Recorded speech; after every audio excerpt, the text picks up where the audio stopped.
Tidjane Thiam. Le parcours d'un homme de pouvoir devenu figure de l'opposition ivoirienne. Partie 1. Des racines ivoiriennes à l'élite mondiale. Tidjane Thiam naît le 29 juillet 1962 à Abidjan, dans une Côte d'Ivoire encore jeune, mais déjà ambitieuse.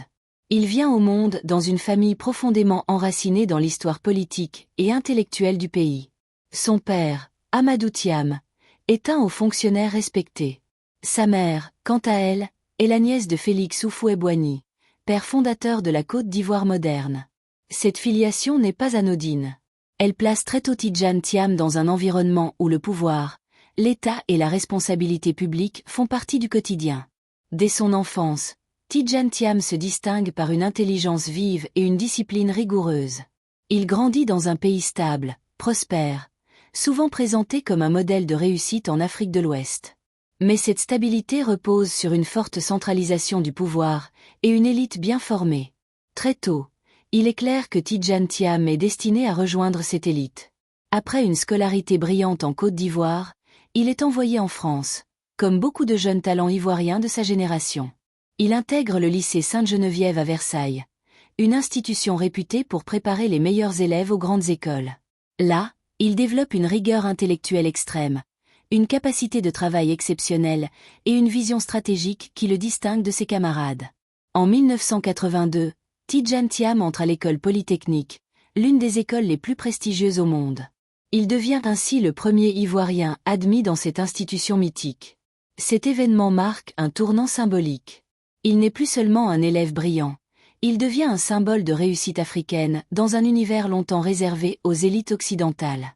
Après Polytechnique, il poursuit sa formation à l'École nationale supérieure des mines de Paris. Ce parcours académique le place au sommet de la hiérarchie intellectuelle mondiale.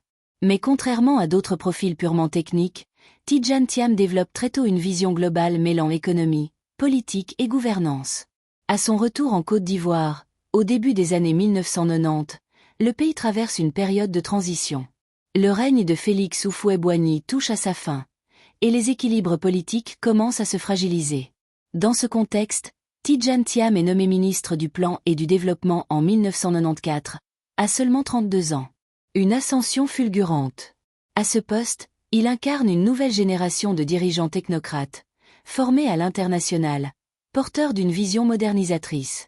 Il travaille sur les politiques de développement, la planification économique et la gestion des investissements. Mais cette expérience gouvernementale est de courte durée. Le climat politique se dégrade rapidement, et la Côte d'Ivoire entre dans une phase d'instabilité profonde. Le coup d'État de 1999 marque une rupture brutale. Tidjane Thiam quitte le pays.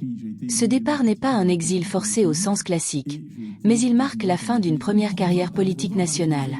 Beaucoup pensent alors que son avenir se jouera ailleurs. C'est en Europe que Tidjane Thiam va entamer une seconde vie, celle de grand dirigeant international. Il rejoint le groupe McKinsey, puis s'oriente vers le secteur de l'assurance et de la finance. En 1998, il entre chez Aviva, l'un des géants britanniques de l'assurance. Son ascension est rapide. Il impressionne par sa capacité à comprendre des systèmes complexes, à diriger de grandes équipes et à prendre des décisions stratégiques dans des environnements hautement concurrentiels. En 2009, il devient directeur général de Prudential plc, l'un des plus grands groupes d'assurance au monde. À ce poste, Tidjane Thiam se forge une réputation mondiale. Il mène des réformes profondes, restructure l'entreprise et renforce sa présence internationale. Il est désormais reconnu comme l'un des dirigeants africains les plus influents du monde des affaires. Mais c'est en 2015 que sa carrière atteint un sommet symbolique. Il est nommé directeur général du Crédit Suisse.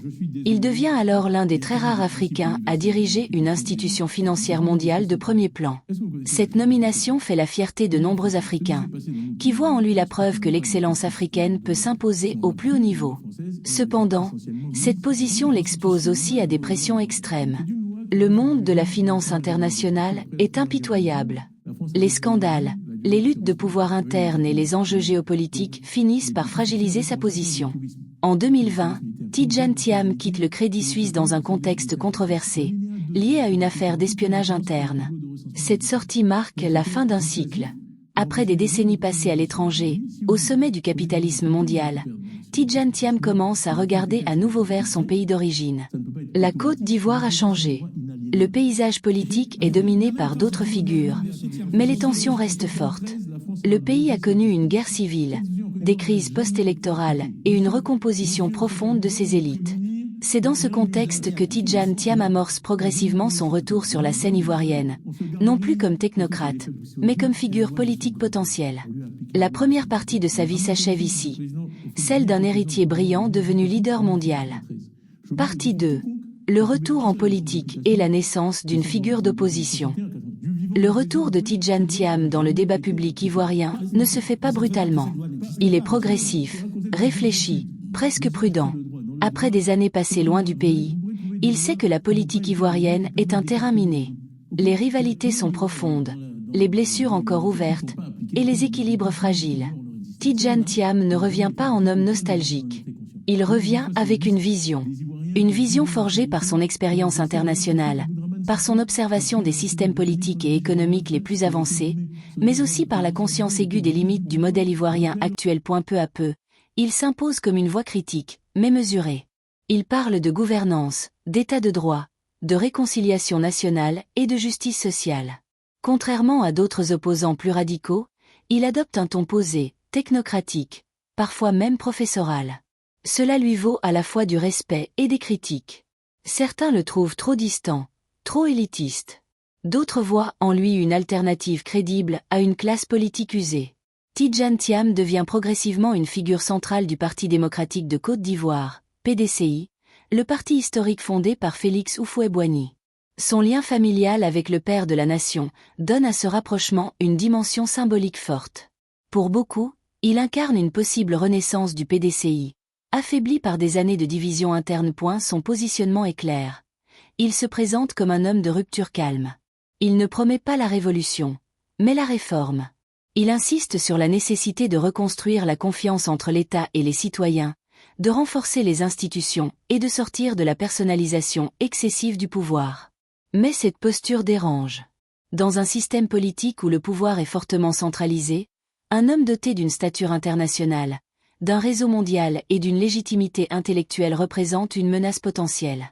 Les attaques commencent à se multiplier, souvent indirectes, parfois personnelles. On lui reproche son long séjour à l'étranger, son éloignement des réalités quotidiennes, son profil jugé trop occidental. Certains remettent en question son enracinement national. D'autres insinuent qu'il ne comprend plus la Côte d'Ivoire profonde. Ces critiques révèlent une tension classique dans les sociétés postcoloniales, celle entre les élites globalisées et les dynamiques locales. Malgré cela, Tidjane Thiam continue de gagner en visibilité. Ses prises de parole sont suivies, analysées, commentées. Il attire une partie de la jeunesse urbaine, des cadres, des intellectuels, mais aussi des militants du PDCI en quête de renouveau. Son image d'homme intègre, compétent et mesuré tranche avec celle de nombreux acteurs politiques traditionnels. Sur le plan idéologique, Tidjane Thiam défend une vision libérale modérée, combinée à une forte exigence de justice sociale. Il insiste sur l'éducation, la santé, l'emploi des jeunes et la lutte contre les inégalités. Il parle d'un État fort, mais pas autoritaire. D'une économie ouverte, mais régulée. Son entrée réelle dans l'opposition politique transforme les équilibres. Il ne se contente plus d'analyser. Il critique ouvertement certaines pratiques du pouvoir en place. Il appelle au respect de la Constitution, à des élections transparentes et à une alternance pacifique. Son discours reste institutionnel, mais son message est clair. La Côte d'Ivoire a besoin d'un nouveau souffle. Ce positionnement le place au cœur des débats sur l'avenir politique du pays. Beaucoup se demandent s'il sera candidat à la présidence. D'autres estiment qu'il joue un rôle de faiseur de roi. Lui entretient volontairement une part de flou, préférant parler de projets collectifs plutôt que d'ambitions personnelles. Tidjane Thiam incarne ainsi une opposition différente. Une opposition sans slogan violent, sans appel à l'insurrection, mais aussi sans compromis excessif. Cette posture est à la fois sa force et sa faiblesse. Dans un pays marqué par des confrontations brutales, la modération peut être perçue comme de la faiblesse. Mais elle peut aussi être vue comme un signe de maturité politique. Aujourd'hui, Tidjane Thiam est l'une des figures les plus observées de la scène politique ivoirienne. Il symbolise un possible pont entre le passé et l'avenir, entre l'héritage oufouettiste et les exigences d'un monde globalisé. Son parcours exceptionnel lui donne une crédibilité rare, mais aussi une responsabilité immense. La question centrale demeure: la Côte d'Ivoire est-elle prête pour un leader comme Tidjane Thiam? Un homme de consensus dans un pays de passion politique? Un technocrate dans une arène dominée par les calculs partisans? L'avenir le dira. Ce qui est certain, c'est que Tidjane Thiam n'est plus seulement un ancien grand patron ou un héritier prestigieux. Il est devenu un acteur politique à part entière. Un homme dont le parcours personnel rejoint désormais le destin collectif de la Côte d'Ivoire. Partie 3. Enjeux, controverses et avenir politique de Tidjane Thiam. À mesure que Tidjane Thiam s'impose comme une figure incontournable de l'opposition ivoirienne, son parcours suscite non seulement de l'espoir, mais aussi de nombreuses interrogations.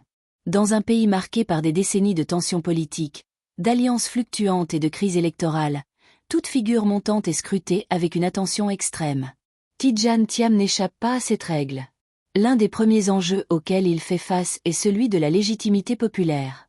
Si son parcours international impressionne, une partie de l'opinion publique se demande s'il est réellement connecté aux réalités quotidiennes des Ivoiriens. Le coût de la vie, le chômage des jeunes, l'accès aux services sociaux de base et les inégalités régionales sont des préoccupations majeures. Pour beaucoup, un leader politique doit avoir vécu ces réalités de près. Tidjane Thiam doit donc constamment démontrer qu'il ne se contente pas d'une vision technocratique, mais qu'il comprend les difficultés concrètes du peuple. À cela s'ajoute la question de l'identité politique.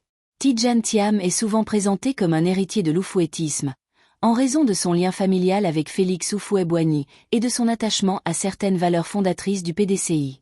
Cependant, la Côte d'Ivoire d'aujourd'hui n'est plus celle des années 1960 ou 1980. Les attentes ont changé. La population est plus jeune, plus connectée, plus exigeante. Tidjane Thiam doit donc moderniser cet héritage sans en être prisonnier. Les controverses ne manquent pas. Certaines portent sur son long séjour à l'étranger, perçu par ses détracteurs comme une forme de déconnexion nationale. D'autres concernent son passage à la tête de grandes institutions financières internationales, dans un contexte où la finance mondiale est souvent critiquée pour ses excès et son manque de responsabilité sociale. Ses adversaires politiques utilisent ces éléments pour le présenter comme un homme du système mondial, plus proche des intérêts des élites que de ceux des populations africaines. Tidjane Thiam répond à ces critiques par un discours axé sur la compétence et l'expérience. Il affirme que la Côte d'Ivoire a besoin de dirigeants capables de naviguer dans un monde globalisé, de négocier avec les grandes puissances économiques et de défendre les intérêts nationaux avec intelligence et fermeté. Pour lui, l'ouverture internationale n'est pas une faiblesse, mais un atout stratégique. Un autre défi majeur réside dans les équilibres internes de l'opposition. La scène politique ivoirienne est fragmentée, marquée par des rivalités historiques et des ambitions personnelles fortes. S'imposer comme leader de l'opposition nécessite non seulement une vision claire, mais aussi une capacité à rassembler. Tidjane Thiam est souvent perçu comme un homme de consensus, mais le consensus, dans un environnement politique tendu, peut être difficile à construire et à maintenir. La question électorale reste centrale. Les précédents scrutins ont laissé des traces profondes dans la mémoire collective. La méfiance envers les institutions électorales est encore présente. Tidjane Thiam insiste sur la nécessité de réformes institutionnelles pour garantir des élections crédibles, inclusives et transparentes. Il plaide pour un dialogue politique sincère, condition essentielle selon lui pour éviter de nouvelles crises. Sur le plan générationnel, Tidjane Thiam occupe une position particulière. Il n'appartient ni à la génération des pères fondateurs, ni à celle des jeunes leaders émergents issus des mouvements citoyens. Il se situe à l'intersection de ces deux mondes. Cette position lui permet de dialoguer avec différentes catégories de la population, mais elle l'oblige aussi à clarifier son message pour ne pas apparaître comme un homme du passé. L'avenir politique de Tidjane Thiam dépendra en grande partie de sa capacité à transformer son capital symbolique en une force politique concrète. Les discours, aussi brillants soient-ils, ne suffisent pas. Il devra s'entourer d'équipes solides, construire une base militante active et proposer un projet de société clair et accessible. Plus largement, le destin politique de Tidjane Thiam est étroitement lié à celui de la Côte d'Ivoire. Son parcours reflète les contradictions d'un pays en quête de stabilité, de justice et de développement. Il incarne à la fois l'excellence africaine à l'échelle mondiale et les défis du retour au pays, dans un environnement politique complexe.